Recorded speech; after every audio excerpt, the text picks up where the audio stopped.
Count of Monte Cristo by Alexandre Dumas. Chapter 23. The Island of Monte Cristo.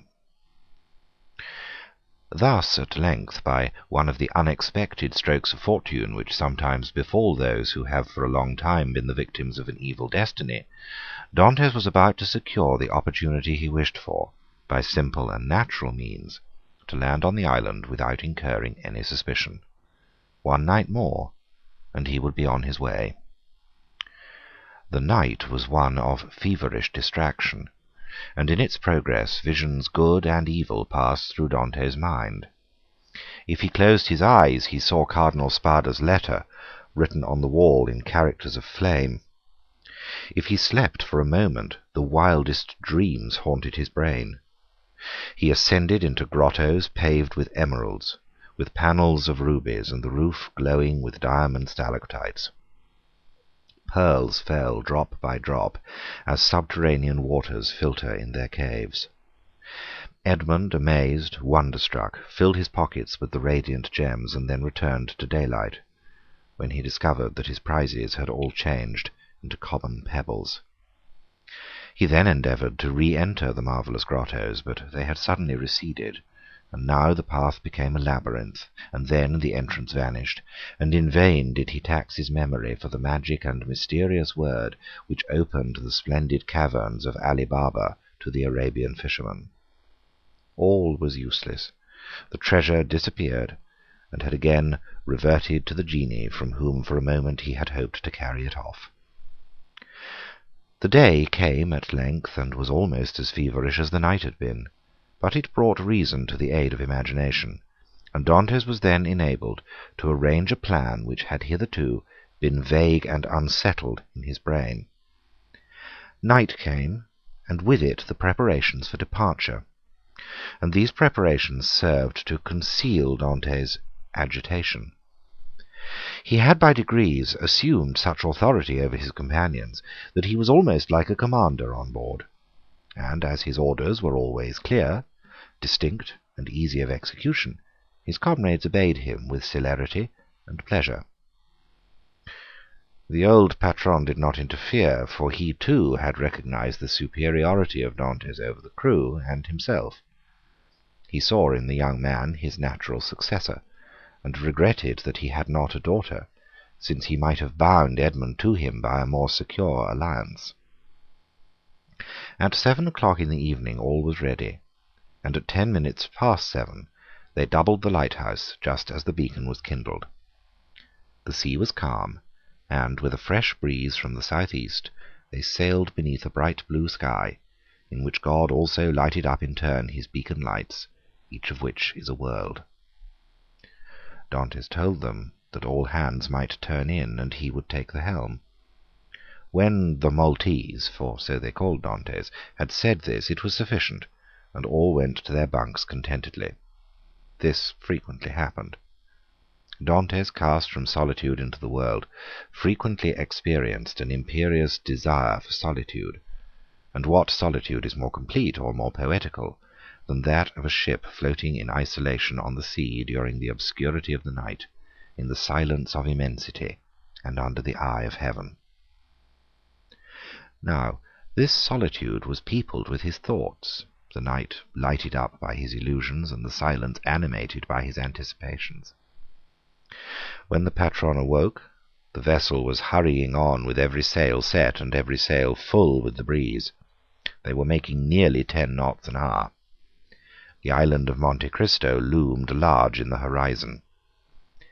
Edmund resigned the lugger to the master's care, and went and lay down in his hammock, but in spite of a sleepless night he could not close his eyes for a moment. 2 hours afterward he came on deck, as the boat was about to double the island of Elba. They were just abreast of Marichiana, and beyond the flat but verdant isle of La Pianosa. The peak of Monte Cristo, reddened by the burning sun, was seen against the azure sky. Dantes ordered the helmsman to put down his helm, in order to leave La Pianosa to starboard, as he knew that he should shorten his course by 2 or 3 knots. After 5 o'clock in the evening the island was distinct, and everything on it was plainly perceptible, owing to that clearness of the atmosphere peculiar to the light which the rays of the sun cast at its setting. Edmund gazed very earnestly at the mass of rocks which gave out all the variety of twilight colours, from the brightest pink to the deepest blue, and from time to time his cheeks flushed, his brow darkened, and a mist passed over his eyes. Never did gamester, whose whole fortune is staked on one cast of the die, experience the anguish which Edmund felt in his paroxysms of hope. Night came, and at 10 o'clock they anchored. The young Amelia was first at the rendezvous. In spite of his usual command over himself, Dantes could not restrain his impetuosity. He was the first to jump on shore, and, had he dared, he would, like Lucius Brutus, have kissed his Mother Earth.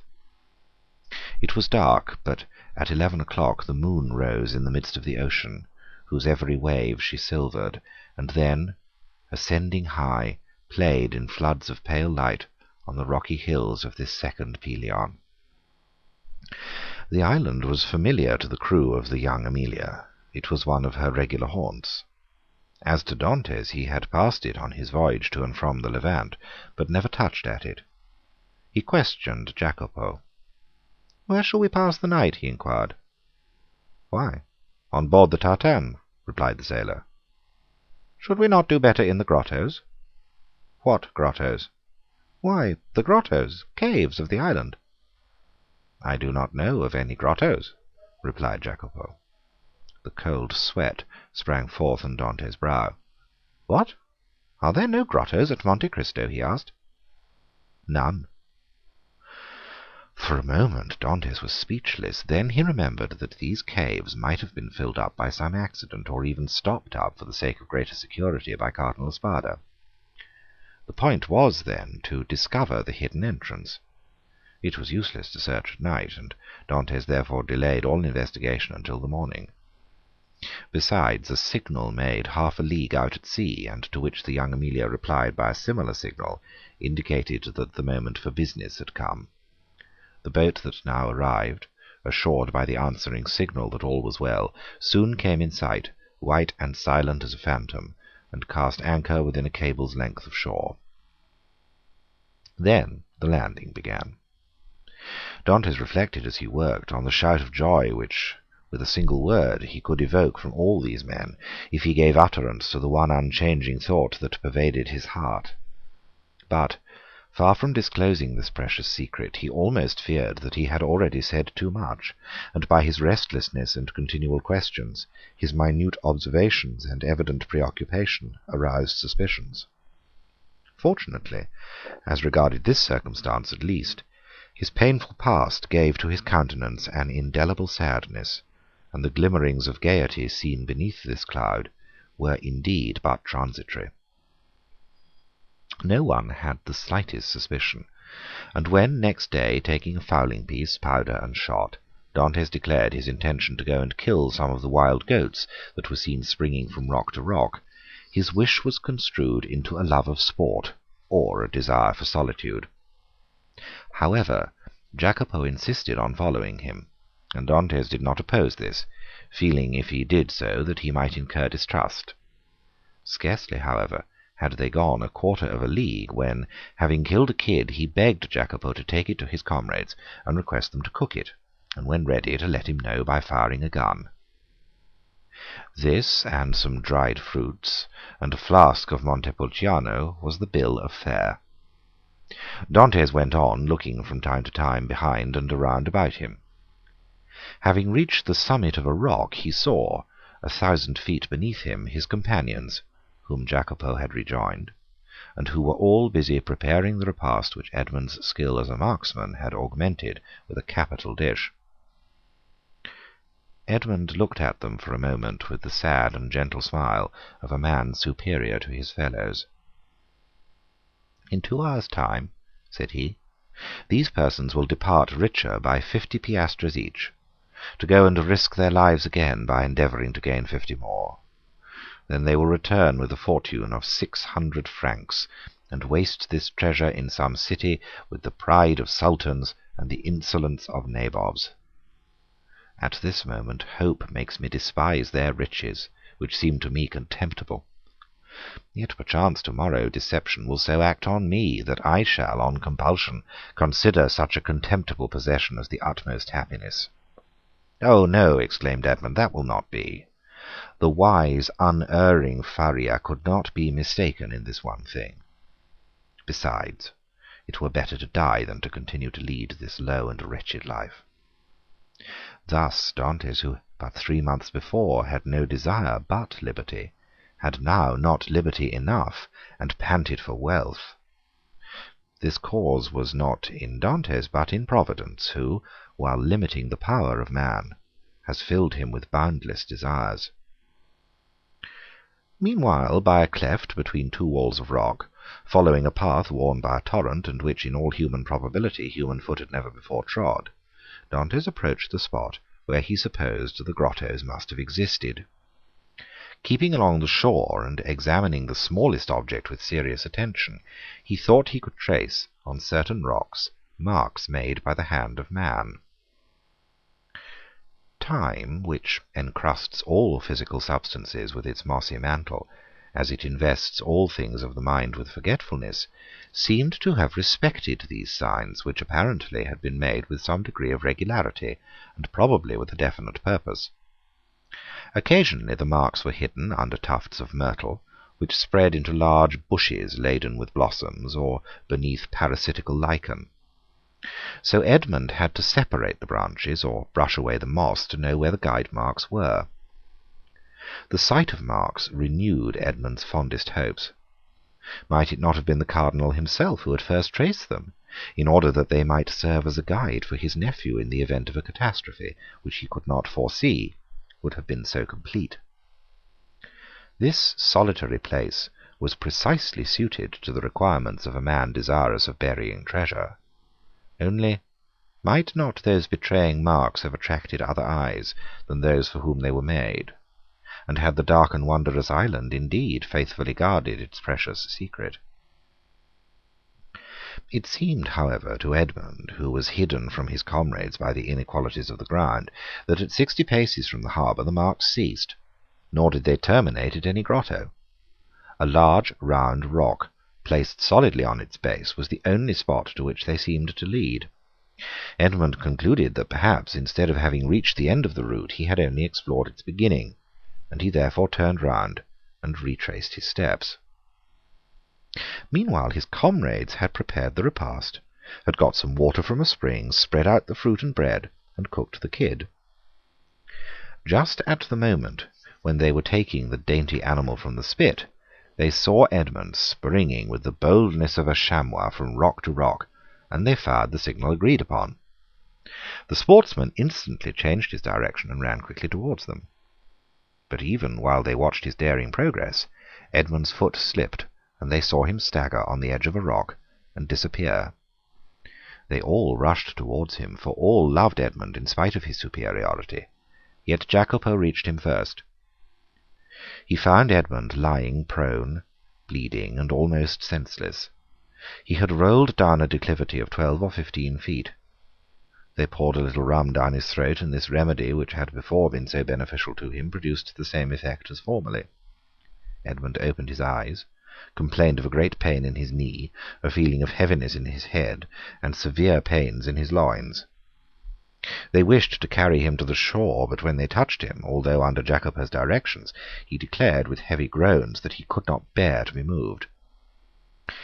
It may be supposed that Dantes did not now think of his dinner, but he insisted that his comrades, who had not his reasons for fasting, should have their meal.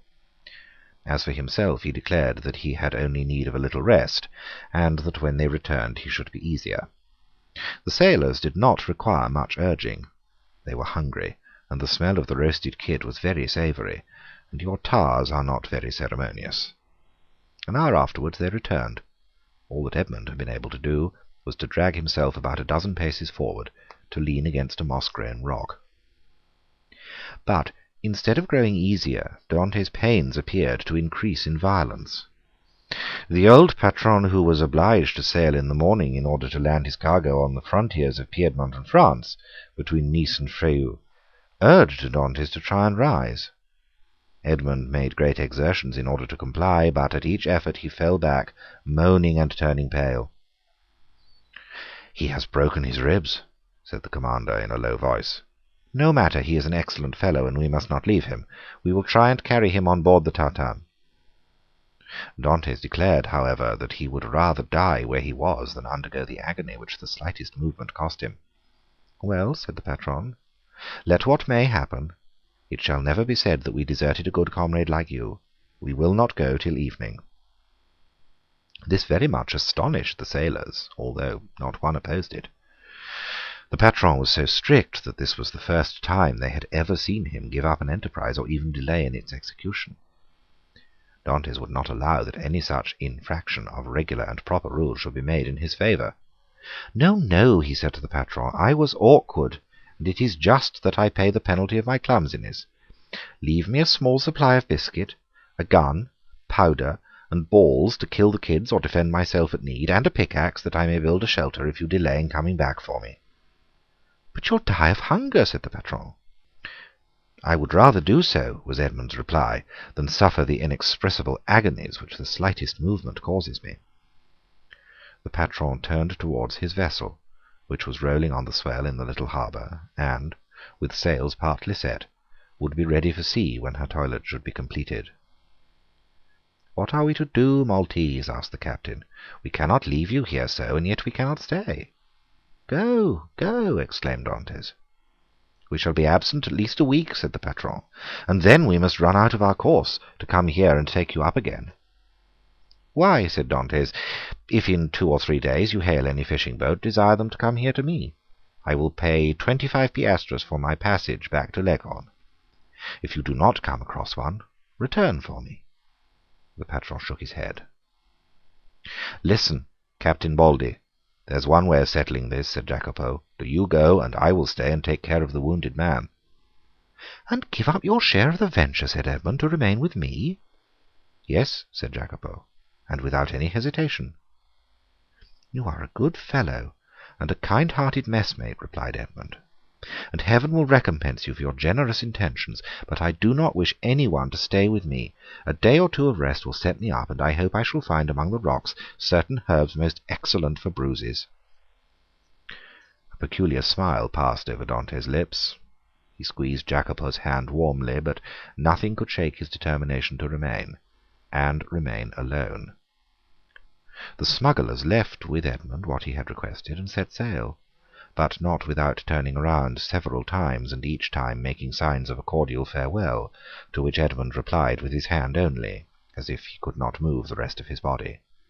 Then, when they had disappeared, he said with a smile, "'Tis strange that it should be among such men that we find proofs of friendship and devotion."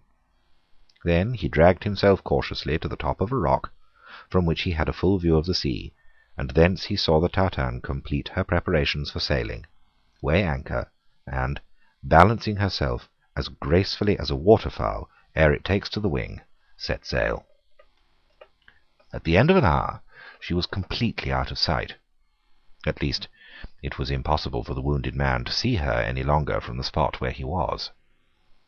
Then Dantes rose, more agile and light than the kid among the myrtles and shrubs of these wild rocks, took his gun in one hand, his pickaxe in the other, and hastened towards the rock on which the marks he had noted terminated.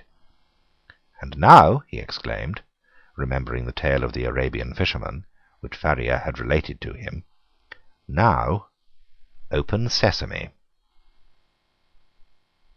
End of chapter 23.